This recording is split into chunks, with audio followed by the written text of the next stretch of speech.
Hello there, your favorite UI god here, ready to help with your interface and add-ons set up for Shadowlands, like I did before in Legion, BFA and Classic. I've waited a bit for most of the add-ons to be updated and working and to get clips from all types of content, so you can see it in action, and I'm ready to share it with everyone in need of good add-ons once again. In the meantime, I've read and finished every quest, got 16 Ardenwild, then got Lore Master and completed pretty much every week 1 activity, and I have to say Shadowlands looks like it's going to be a great expansion. The story and zones were some of the best we ever had, and I had a hard time picking the Covenant on my druid from Ventir and Night Fae.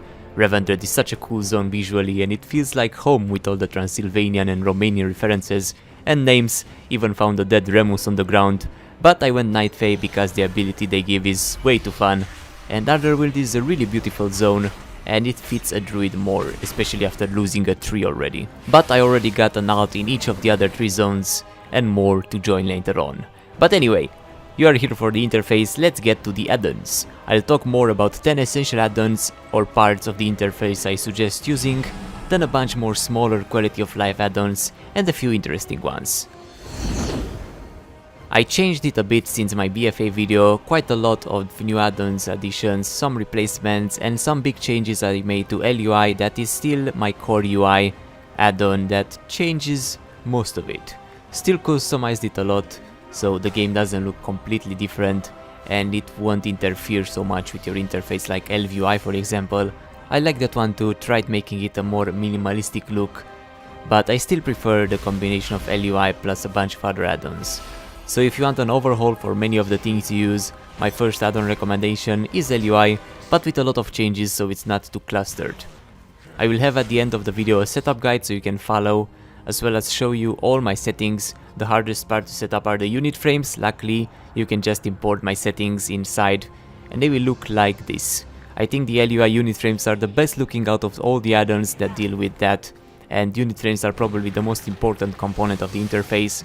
LUI gives a lot of options on how to customize them, and I really like how I have them set up for my character, the target, party frames and the right frame. The closest standalone I think would be Shadowed unit frames if you don't want to use LUI. I'll have an archive with all my add-ons that you can download and try to include some profiles as well. If you can use my 2 profile, you'll have the exact setup and won't have to tackle each part of the interface one by one. The main change I did since BFA is that I got rid of the top orb since I was only mostly using it to toggle the damage meters anyway, and now I just use a button to toggle them like I did in Classic and freed up my top part of the screen. Next up, DBM, Deadly Boss Mods. Everyone has to have this add-on for dungeons and raids, especially now when no one knows the tactics like at the start of every expansion. It will basically just tell you what to do, when to do it and where to stand, as well as show you the timers for the abilities of the boss you are fighting, and also store your total fights, wipes and kills for every dungeon and raid boss you face. It's an essential add-on, even Blizzard is making boss fights harder because of it, so get it, and if you are tired of its sound effects, you can just keep it on mute like I do and just read the messages. You know the tactics, now you should know the damage and healing you and others in your group are doing, so you know who to blame for wipes and kick. I recommend Details for this. I used to use Recount until a few years ago, but Details is better and cleaner. You can pop up multiple trackers. I like to keep one for damage and one for healing, and I toggle them on with a button macro of /details toggle, since I mostly just keep them up during dungeons and raids and PvP. You can check a lot of details about fight encounters and what everyone is doing and where their damage is coming from, so it's a really useful add-on to have. World Quest Tracker will help you a lot with World Quest after you unlock them. You won't have to go and check them out one by one per zone, you'll just have them all at a glance and you can see how much gold, reputation or anima you'll get from all of them, and also you're able to sort them by type or by zone. It's a really handy add-on. And speaking of handy, get handy notes. There is one for each expansion. The one for Shadowlands offers a lot of icons on the map like rare spawn locations, pet battles, treasures and how to get them, and more icons you can toggle on for each zone of the Shadowlands. I have the rares off because I use another add-on that tracks them, Silver Dragon. It warns you when you are close to a rare that spawned and shows you how to get there by putting a ping on the map. It's the one I use for the skull rare icons on the map too. You can also check the last time you saw them, what they drop and if they are part of an achievement. You can customize it a lot, like adding a sound so you can alt tab and hear it when you are camping a mount rare or a rare dropping some cool transmog items. And speaking of transmog and mounts, All the Things is one of my favorite add-ons in the game. It shows you how many things you have collected and completed in total for each zone of the game. You can open the big one for everything, or a mini panel for the zone you are currently in. It as well tells you where each item drops from in their tooltip, and if you mouse over a vendor that sells items, or a mob that drops items that you don't have, you'll see them in their tooltip as well, as giving you a big notification of collected or not collected text, so you know if you have that item or not. Really useful if you are a completionist to help you track what you are missing, as well as giving you satisfying sound effects when you get a new item. Unit frames are important, but nameplates are also very important, and my favorite one that also fits well with my overall UI design is KUI nameplates, offering some simple but cool looking nameplates that you also have freedom to customize quite a lot, and they also track your thoughts on the target. Two important add-ons that come hand in hand that help you with the map are Mapster and TomTom. Mapster lets you customize the map more, like its size, you can add player and mouse coordinates, and you can clear the fog so you can see the entire map even if you haven't explored it yet with your current character. TomTom is also map related. It lets you see waypoints that you can give by writing the coordinates in chat, /way 5050 for example, and you'll have a dot on the map and the waypoint arrow showing you the direction to get there. Next up, I would recommend something for your bags. If you don't want to use LUI, get something like One Bag Tree that turns all your bag into one and gives them a border based on their rarity, as well as a search function. This is very useful for your bags as well as banks and reagents tabs. LUI also has a cool function that lets you auto sell all the junk and the stack and sort option that I use for the bag. And finally, another important part are your action bars. LUI has this integrated. It's better to just move them around how you like and to have as many as you want. I like to have 3 in the middle and 1 on the right that I can pop in and out. Plus, it's super simple to add key bindings. Just type /KB, hover over the buttons and press the key you want to give to that button. If you don't want LUI, get something like Bartender or Dominoes. Apart from that, LUI takes care of most parts like the chat, the minimap, cast bar, tooltips and XP bar. Next up, I'll go over a few more add-ons that are not really essential but cool to have. Azeroth Autopilot is good for leveling if you want to speedrun it. I don't recommend it if it's your first character or the first time you are doing a zone, since it will skip the quest text and cutscenes and always keep you on rails by telling you where to go and what to do. But it can be good for alts if you want to level them as fast as possible. Adventure Guide Lookouts adds instant status indicators to the Adventure Guide, showing you what you've cleared this week on what difficulty, easier to see than going to the right tab. Altoholic and Data Store show you your levels, gold and total playtime on all your characters at a glance. If you are playing a bunch of characters like me, it's nice to see how many days you've spent in the game. Auctionator is not really necessary anymore now that you have the reworked auction house, but it will give you a few more options in the auction house, like making lists or seeing your recent listings. But why I use it mostly is to see the auction house prices next to the vendor prices in the tooltip of items. Aurora is an add-on that reworks the skin of the menu and most interface related tabs, changing the old textures and buttons of them into something more modern.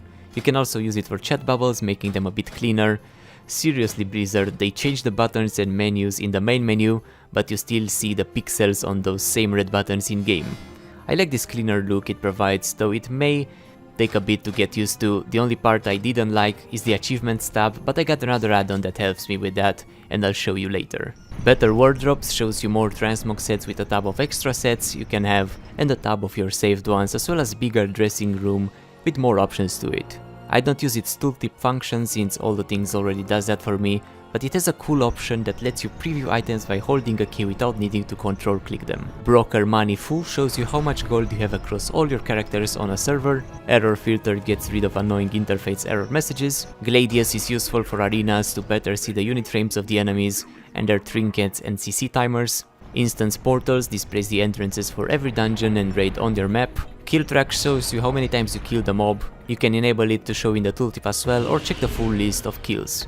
Leatrix Plus gives a couple more quality of life options. Mix Scrolling Battle Text replaces your damage and healing numbers for a more detailed look, so you can exactly see what ability did how much damage.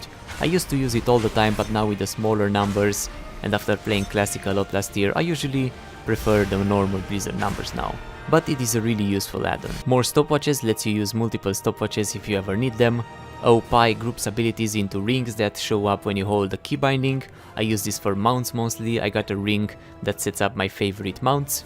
Overachiever gives more achievement tweaks, like checking the suggested achievements based on where you are. Pet Tracker shows you missing pets on the map. Raider IO will be used by everyone once again once Mythic Plus begins, giving you a score based on your total runs and blocking you from invites from people if your score isn't high enough. Rarity tracks how many times you killed rare mobs, especially those that drop mounts and their drop chances, showing you how lucky or unlucky you are based on your attempts.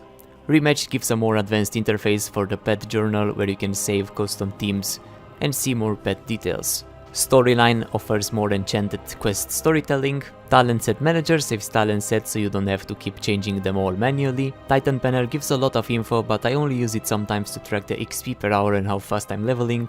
Total RP3 is a good add-on for degeneracy in gold share on RP servers. Weak Auras 3 is a strong add-on for icon information for buffs or dots or triggers. I don't need it myself, but it's good if you need it for your rotation. Azurite UI is a pretty cool overhaul. Nice for leveling up early levels, but I can't yet recommend it for max level endgame as it needs more options and customization. Deja character stats gives you more character stats in your character panel and lets you check what you want to keep or not. And Narcissus is a pretty cool ego boosting studio add-on with quite a lot of options, and it also has an improved barbershop that lets you save some appearances like transmogs and also has its nice achievements interface that I think looks cleaner than the default one and gives you a bit more options, like a link to Wowhead for each of them and sorting them to have the incompleted ones at the top. And that's basically every add-on that I use. I've been playing WoW for 10,000 years and tried hundreds of add-ons, but I still think this setup is the simplest and cleanest. Plus LUI 4 will come out eventually, offer more upgrades and improvements to it. So I know LVUI is more popular, but I like LUI more. Now check out this setup if you can't directly import my entire LUI setup to see how to make it look like mine. Just copy my unit frames at least, since those take ages to set up manually. And then I'll show you my settings on my druid. Hopefully Shadowlands holds up its quality and will end up a great expansion after how BFA was. If it's as good as Legion, that will be great. I really like Torghast and the zones are gorgeous, and I'll do all 4 Covenant campaigns once I level my Adderalls to 62. But I've done most activities, apart from the raid that is not out yet, so I'm ready for the true endgame of WoW, that is mount farming. But thanks for watching, leave a like if you found any new add-on that you didn't know about and you'll use it, or if you'll use my entire interface, subscribe because I got plans to do more WoW videos. I don't make too many, even if it's the game I played the most by far, as you can see from my over 273 days played on Alcoholic, and I played on private servers before Cataclysm, though the majority of that time is half AFK farming mounts and achievements probably. I hope this video was helpful, and I will see you soon. Bye bye.